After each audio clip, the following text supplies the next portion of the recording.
किन्नर चुड़ैल। गोरखपुर नाम का एक गांव हुआ करता था। उस गांव में ज्यादा लोग नहीं रहते थे। उस गांव में एक गर्भवती विधवा औरत रहती थी। उस औरत का नाम कमला था। कमला अपने घर में अकेली रहती थी। उसके पति की सारी जायदाद उसके नाम हो गई थी, पर सभी गांव वाले उस औरत को मनहूस औरत समझा करते थे और सभी उससे नफरत किया करते थे। एक बार कमला राशन की दुकान पर खाने का सामान खरीदने जाती है।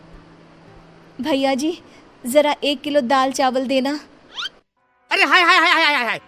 अरे मनहूस औरत, मेरी दुकान में अपशुगन करवाने आ गई क्या? हैं? चल जा यहाँ से। मैं कुछ नहीं देने वाला हूँ तुझे। भाग भाग यहाँ से, चल जा, निकल। भैया जी, ऐसा मत कहिए। मैं गर्भवती हूँ, मुझे खाने की बहुत जरूरत है।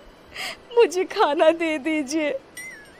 दुकानदार कमला को वहां से धक्के मारकर भगा देता है। तभी कमला रोते रोते उस गांव के किन्नरों के इलाके में आ जाती है। गांव वाले किन्नरों को उसी इलाके में रखा करते थे, क्योंकि वो लोग किन्नरों को पसंद नहीं करते थे और उनके इलाके में रहने से मना करते थे। तो किन्नरों ने उसी गांव में अपना एक इलाका बना लिया था। जब किन्नर लोग देखते हैं कि एक गर्भवती महिला रोते रोते उनके इलाके में आ गई है, तो सारे किन्नर कमला के पास जाकर उसका हाल पूछने लगते हैं।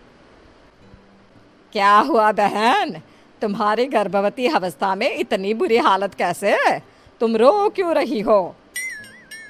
तुम डरो मत, हम तुम्हें कोई नुकसान नहीं पहुंचाएंगे। तुम शांत होकर सब बताओ कि हुआ क्या है। मैं कमला हूँ। मैं गांव के दूसरे इलाके से आई हूँ। 2 महीने पहले ही मेरे पति की मौत हुई है। मुझे गांव के लोग मनहूस मानते हैं, क्योंकि मैं विधवा हूँ और गर्भवती भी। वहाँ के लोग मुझे खाने के लिए कुछ बेचने के लिए भी तैयार नहीं, जिससे मेरा गुजारा नहीं हो रहा था। कोई बात नहीं कमला, हम तुम्हारा ख्याल रखेंगे। किन्नर लोग कमला को एक खाली घर में रहने के लिए जगह दे देते हैं और उसकी देखभाल भी करते हैं। कुछ ही महीने बाद कमला अपने बच्चे को जन्म देती है, पर अफसोस, कमला बच्चे को जन्म देते ही अपनी जान गंवा देती है। जब सब किन्नर बच्चे को देखते हैं तो बहुत खुश हो जाते हैं, क्योंकि वो बच्चा भी किन्नर ही था। कमला ने एक किन्नर बच्चे को जन्म दिया था। अब इस बच्चे की देखभाल कौन करेगा? हम तो इस बच्चे को गांव के दूसरे इलाके में भी नहीं भेज सकते। और तो क्या हुआ, इस बच्चे की माँ नहीं रही तो हम इसे पालेंगे। अब ये हमारे इलाके में रहेगा, हमारे साथ रहेगा। फिर वो किन्नर उस किन्नर बच्चे को गोद ले लेते हैं, उसका नामकरण कराते हैं। उस किन्नर बच्चे का नाम शक्ति रखा जाता है। देखते ही देखते शक्ति बड़ी होने लगती है। उसके रंग रूप बहुत सुंदर थे। वो बहुत सुंदर किन्नर दिखती है। एक दिन शक्ति एक किन्नर से पूछती है, माँ जी सुनिए ना, ये गांव के दूसरे इलाके में भी तो लोग रहते हैं, तो हम वहाँ क्यों नहीं जाते? हम उनसे अलग क्यों रहते हैं? शक्ति, क्योंकि वो लोग हमारे जैसे नहीं, वो लोग हमें पसंद नहीं करते, इसीलिए हम उनसे अलग रहते हैं। क्यों? वो हमें क्यों पसंद नहीं करते? मुझे एक बार उस इलाके में जाना है। मैं एक बार वहाँ जाकर घूम कर आऊं। शक्ति, खबरदार, जो तू उस इलाके में कभी भी गई तो अपनी जान नहीं गंवाना चाहती तो उस इलाके में कभी कदम भी नहीं रखेगी, समझी?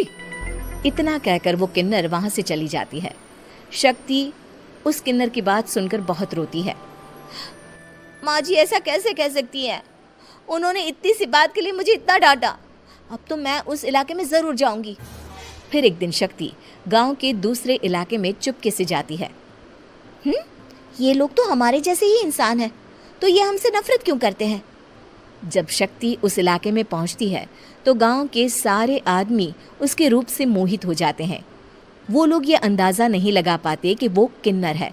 शक्ति की सुंदरता देखकर सारे गांव वाले उसकी तारीफ करने लगते हैं।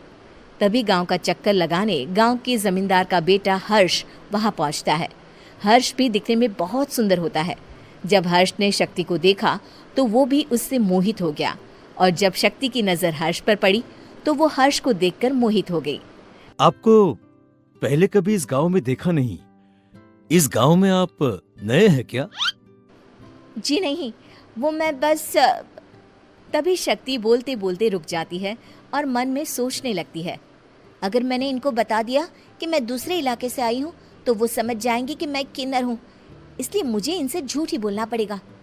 शक्ति हर्ष को कहती है, जी हाँ, मैं इस गांव में नई आई हूँ, यहाँ अकेली रहती हूँ। वैसे आप कौन है? आप भी इसी गांव में रहते हैं? जी हाँ, मैं इस गांव के जमींदार का बेटा हूँ। आपको किसी भी चीज की जरूरत पड़े तो आप मुझे बता देना, मुझे अच्छा लगेगा। ऐसे ही शक्ति और हर्ष एक दूसरे से रोज मिलने लगते। वो दोनों अपने प्यार का इजहार करने एक दूसरे से मिलने जाते हैं। तभी शक्ति का पीछा करते करते एक किन्नर वहां आ जाती है। शक्ति, शक्ति, मैं तुमसे बहुत प्यार करता हूँ। मैं तुमसे शादी करना चाहता हूँ। क्या तुम मुझसे शादी करोगी? हाँ हर्ष, मैं तुमसे शादी करूंगी, पर मैं तुमको अपने बारे में एक सच्चाई बताना चाहती हूँ जो मैंने तुमसे छुपा कर रखी है। तभी उनके बीच में ही वो किन्नर आ जाती है। शक्ति, तेरी हिम्मत कैसे हुई ऐसा करने की? वो किन्नर शक्ति को खींचकर गांव के जमींदार के पास ले जाती है।